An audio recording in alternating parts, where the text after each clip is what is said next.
And these are the Wellgard Fibre tablets you can pick up from the team. These are a vegan, inulin-based gummy. The recommended serving size is 3 per day. And it also has a ton of other things added into it with vitamin Bs, biotin, folic acid, that kind of thing as well. So it's going to be a really good option. Maybe you are post-surgery, maybe you're on a GLP journey, maybe you're just trying to increase your fibre intake for gut health. This is going to be the one for you.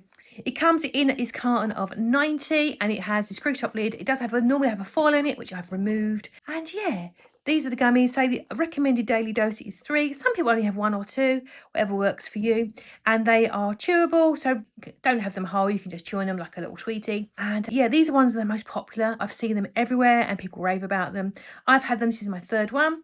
And I think it's been really helpful for me too, you know what I mean? And yeah, there is the information on the back. And yeah, it's really good and I really like this product. I think it's really, really helpful just to help move things along as it were. So yeah, I've had no issues with taste or how I feel or any bloat or anything like that. So yeah, fab little product.